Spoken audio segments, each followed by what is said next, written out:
The summer of 1962, it turns out, was an important time in my life. I had just finished my sophomore year at Tulane and was about to begin focusing on my major, English literature, with an eye toward becoming a PhD and teaching. Coincidentally, that summer, I met two people who would become strong forces in my life.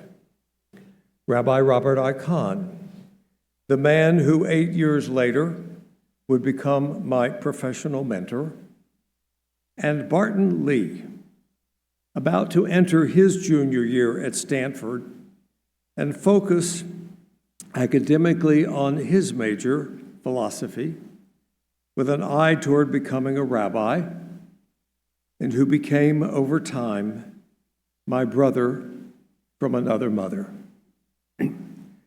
Barton had been hired to create the study program for Tofty Camp that summer, and Rabbi Kahn had been chosen to be scholar in residence.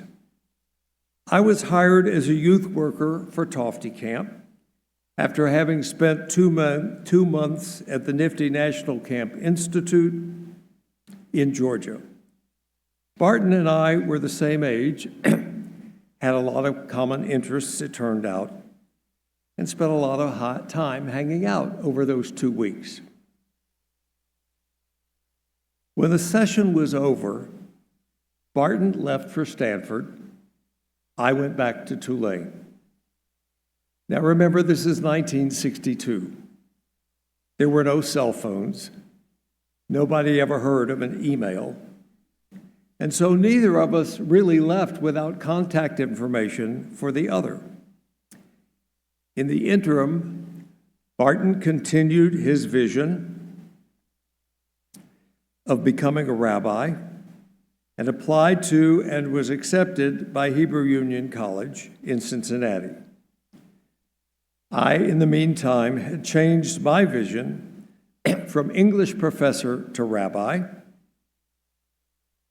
applied to and was accepted by Hebrew Union College in Cincinnati as well. When I arrived at the dormitory to check in for the summer,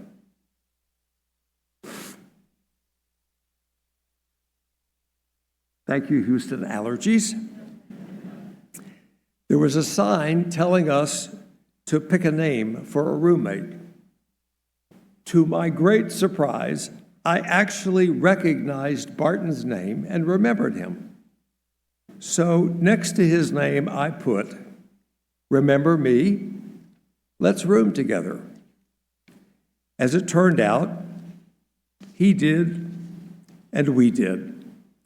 And thus, a passing friendship at Tofty Camp 2 years earlier became a lifelong, deep, abiding friendship that grew to include our wives and mothers. His death in 2021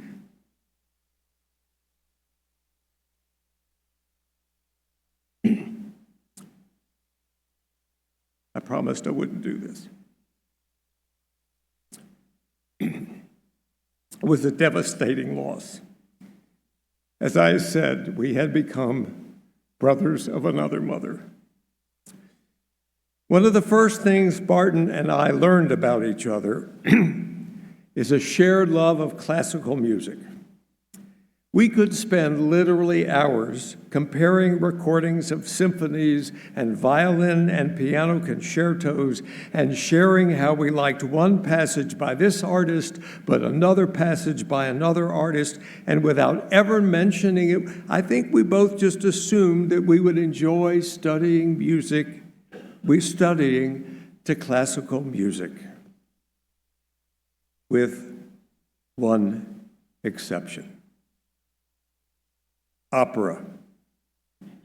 We had never discussed opera. And this is true, I swear. The first evening Barton and I were studying together, he made an enormous mistake by pulling out his favorite recording of Lohengrin by Wagner It was almost the end of our being study partners. Fortunately, we were both willing to compromise. All symphonies and concertos were acceptable, along with some light opera. Thus did Barton, I confess, introduce me to a host of light operas like The Elixir of Love and La Sonnambula, which honestly I came to love.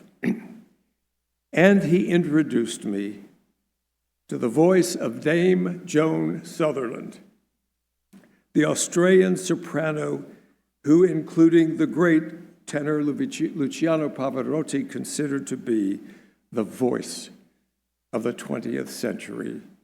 And if you know her voice, you know it's true.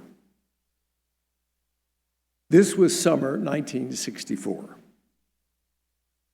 Fast forward 60 years to the year 2023, 2 years after Barton's death and the year I went to Australia. If you know me, you're not surprised to learn that the expected highlight for me of that trip was to be attendance at the Australian Open tennis tournament. Attendance there meant making the fourth of the four majors, item number one on Roy Walter's bucket list. But as it turned out, that was not the highlight. One night in Sydney, we had a free evening. So I decided to take myself to the Opera House for a tour. I discovered there was a short concert of an evening of opera highlights. So at the last minute, my son-in-law found a way to buy me a ticket. The lights dimmed. The program opened with no less than an aria from La Sonnambula that Barton and I had listened to countless times. Suddenly, tears are streaming down my face, unbidden by a force that I can identify. And then I realized, talk about joy. Listening in the Dame Joan Sutherland Hall of the Australian Opera House to an aria that I had shared with Barton more times than I can count. Only Barton wasn't there. He had died 2 years earlier. And worse, I couldn't call him and even share it with him over the phone. And unbidden came to mind the line from the poem that I read at every funeral. When we have joys we yearn to share, we will remember them. That was 2023.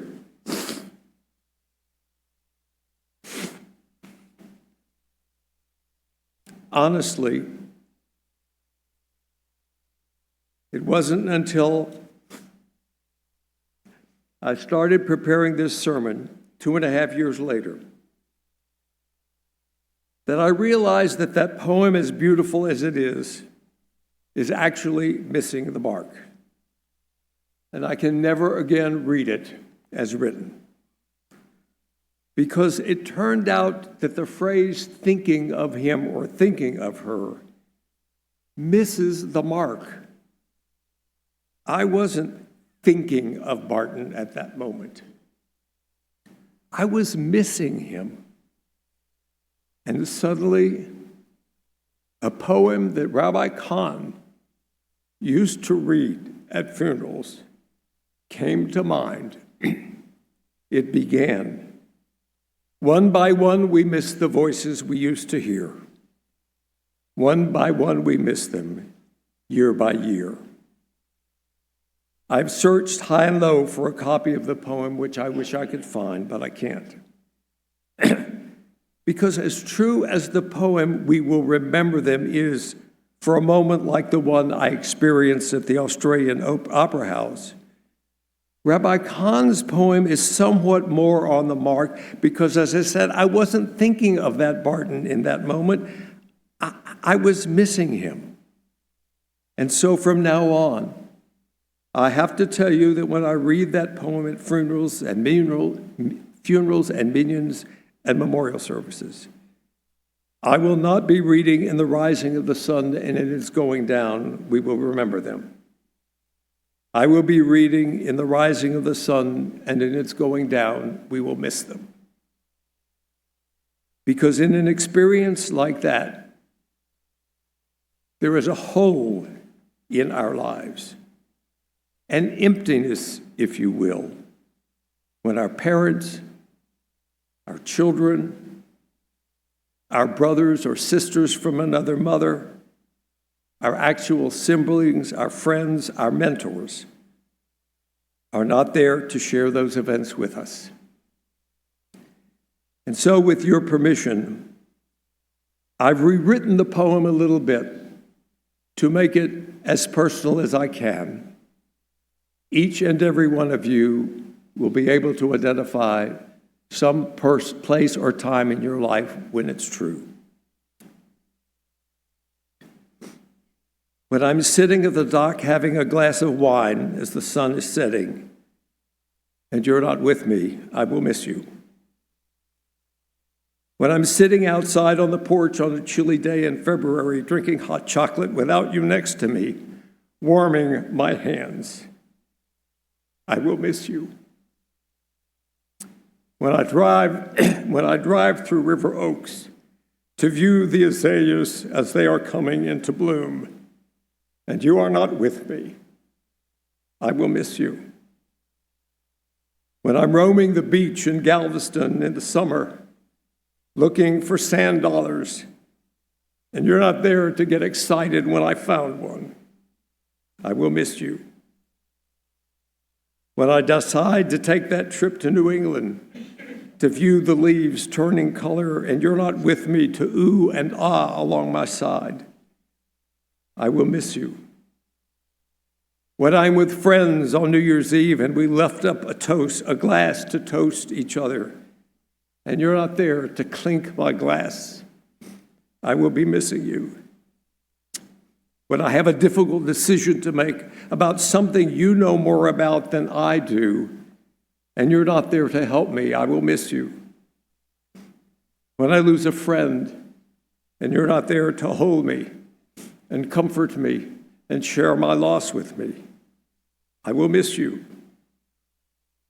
When one of our grandchildren get married, and I'm walking down the aisle without you at my side, I will miss you. For so long as I live, you live too, because you are a part of me, especially in those moments, in those precious moments when I am missing you. May God bless your memories this year and every year. May they bring you strength, and may they bring you comfort when you all need them most. And to this I say, Amen.